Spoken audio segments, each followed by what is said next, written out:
sahabat, apa kabar hari ini? Semoga semua sehat dan ceria ya.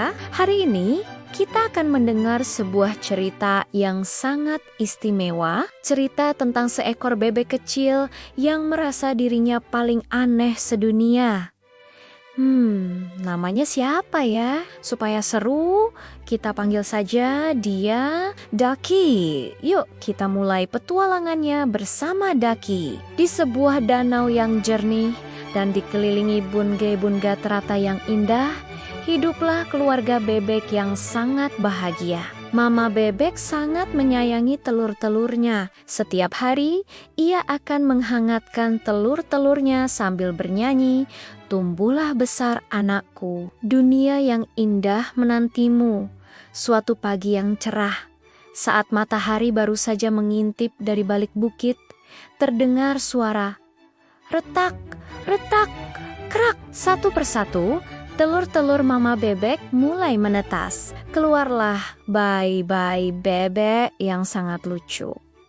Badannya kuning seperti matahari, paruhnya mungil, dan suaranya kuak, kuak, kuak, menggemaskan sekali. 1, 2, 3, 4, 5 bebek kecil sudah berlarian di sekitar induknya. Mereka semua tampak mirip, seperti pinang dibelah dua. Tapi tunggu dulu. Masih ada satu telur lagi. Telur yang ini paling besar di antara yang lain. Mama bebek sampai bingung loh, kok telur yang ini belum menetas juga ya? Apa dia malu-malu? Saudara-saudaranya yang sudah menetas juga penasaran. Mereka mengintip dan bertanya, "Mama, kenapa telur itu besar sekali? Apa isinya permen?" Mama bebek tertawa kecil. Hari berganti hari. Telur besar itu tetap diam. Mama bebek bahkan mulai khawatir. Ini telur apa sih? Telur bebek atau telur dinosaurus? Akhirnya, setelah menunggu lama sekali, suatu sore terdengar suara yang lebih keras. KR, cangkang telur itu pecah berkeping-keping dan dari dalamnya keluarlah seekor anak bebek yang berbeda. Badannya lebih besar dari saudara-saudaranya. Bulunya tidak kuning cerah, tapi berwarna abu-abu kusam. Lehernya juga terlihat sedikit lebih panjang. Semua bebek kecil yang sedang bermain langsung berhenti dan melongo. Mereka saling berbisik. Kok kamu beda?" tanya satu bebek kuning. "Iya, kenapa kamu nggak kuning seperti kami?" timpal yang lain. Bahkan ada yang iseng bertanya, "Kamu lupa pakai filter ya?" Si bebek kecil yang baru menetas itu hanya bisa diam. Dia melihat saudara-saudaranya yang kuning dan ceria, lalu melihat dirinya sendiri. Dia merasa aneh, dia merasa berbeda. Inilah awal mula perjalanan Ducky. Hari-hari pun berlalu. Semua anak bebek mulai belajar hal-hal baru. Mereka belajar mencari cacing di tepi danau, belajar bersembunyi dari elang, dan yang paling seru, belajar berenang. Mama bebek dengan sabar mengajari mereka. "Ayo anak-anak, ikuti mama. Rentangkan kaki kalian seperti ini, lalu kayuh pelan-pelan." Bebek-bebek kuning itu dengan riang gembira melompat ke air. "Kuek-kuek, asyik, airnya segar," seru mereka.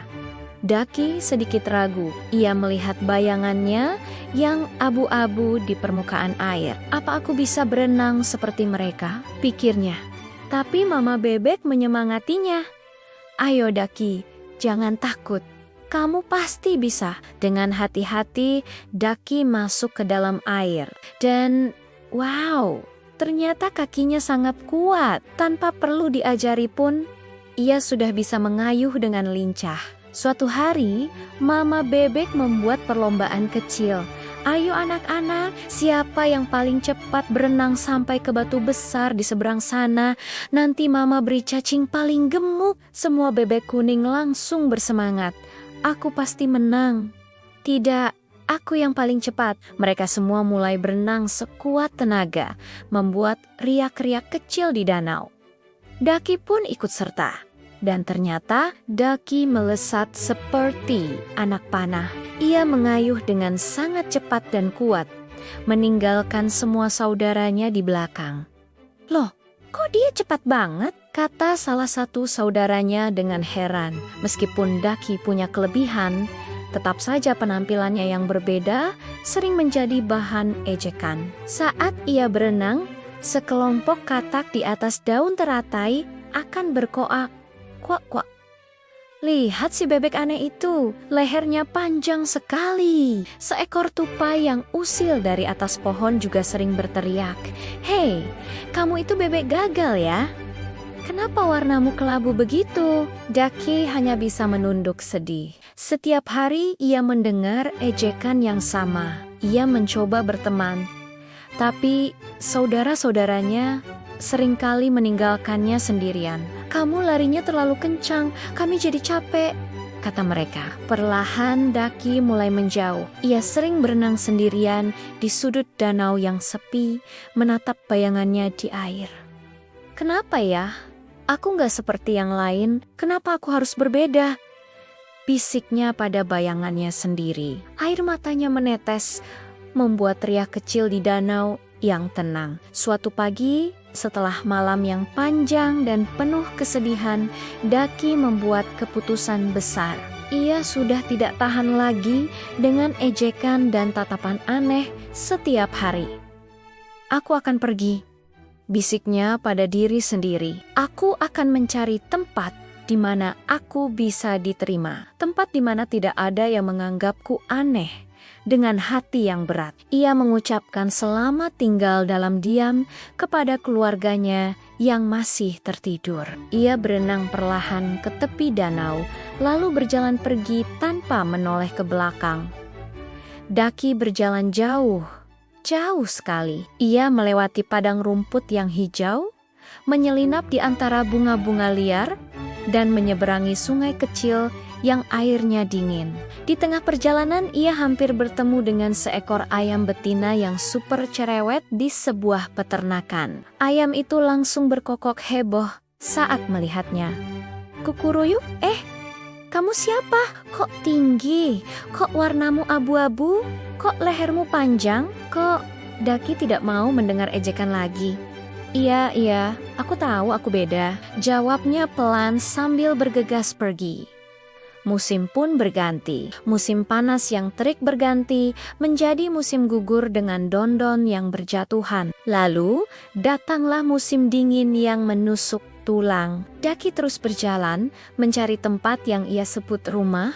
Badannya tumbuh semakin besar dan kuat, tapi hatinya tetap merasa sendirian dan kosong. Ia merindukan kehangatan, ia merindukan sebuah keluarga. Saat musim dingin mencapai puncaknya, dunia seakan membeku. Salju turun dengan lebat, menutupi segalanya dengan warna putih.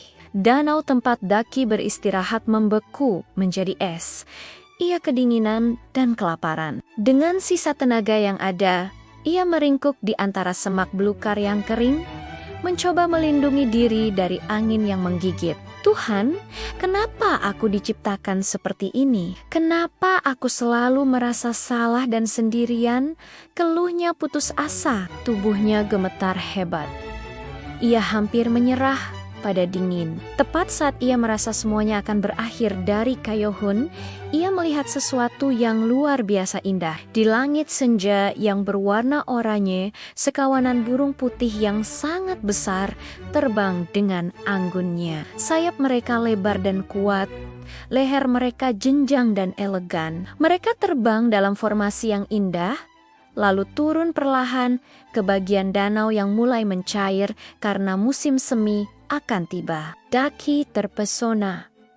"Wah," bisiknya dengan napas yang masih beruap. Ia belum pernah melihat makhluk seindah dan semegah itu sepanjang hidupnya.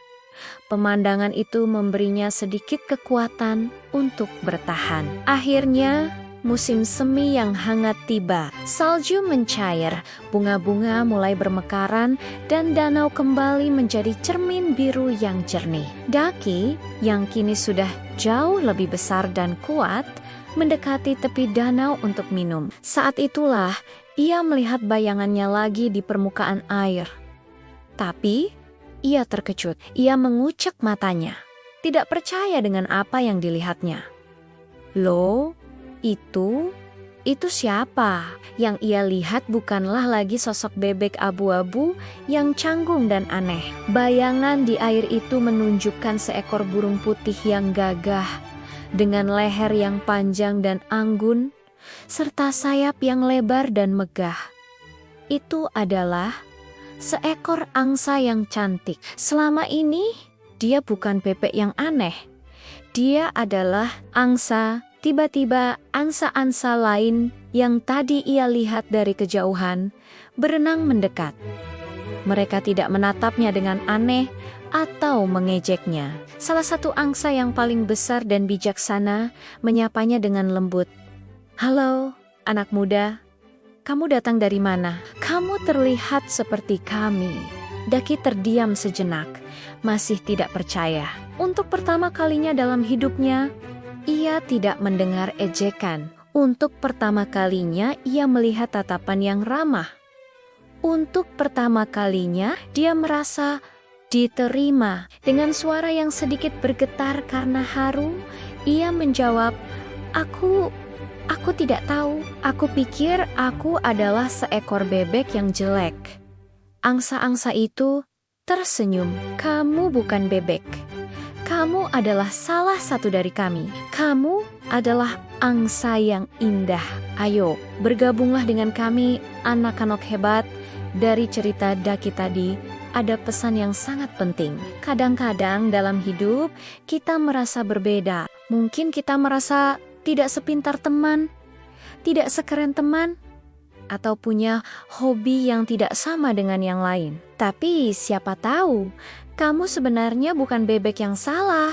Kamu mungkin adalah seekor angsa yang hanya belum menemukan kawanannya. Kamu hanya belum menemukan tempatmu untuk bersinar. Setiap anak itu istimewa dan punya waktunya masing-masing untuk mekar. Dan percaya deh, hal yang membuatmu berbeda, itulah yang sebenarnya membuatmu spesial dan unik. Kini, si bebek aneh itu tidak aneh lagi. Dia adalah seekor angsa yang agung. Ia hidup bahagia bersama keluarga barunya, berenang dengan anggun di danau yang luas. Dan setiap kali ia melihat seekor bebek kecil yang tampak murung atau merasa sendirian, ia akan berenang mendekat, tersenyum dan berkata dengan lembut, "Tenang saja, teman kecil, kamu tidak aneh, kamu hanya belum tahu betapa hebatnya dirimu nanti." Nah, bagaimana cerita Daki tadi? Seru kan? Kalau adik-adik suka cerita ini, jangan lupa ya tekan tombol jempol ke atas atau like, supaya kita bisa membuat lebih banyak lagi cerita-cerita seru lainnya. Dan yang paling penting, jangan lupa klik subscribe dan nyalakan loncengnya, biar kamu gak ketinggalan cerita-cerita lucu, inspiratif, dan penuh keajaiban dari kita setiap minggunya. Oh ya, coba tulis di kolom komentar dong. Kalau kamu bisa jadi hewan, kamu mau jadi hewan apa? Singa, angsa, atau kelinci yang lucu? Ditunggu ya jawabannya. Sampai jumpa lagi di cerita berikutnya. Dadah.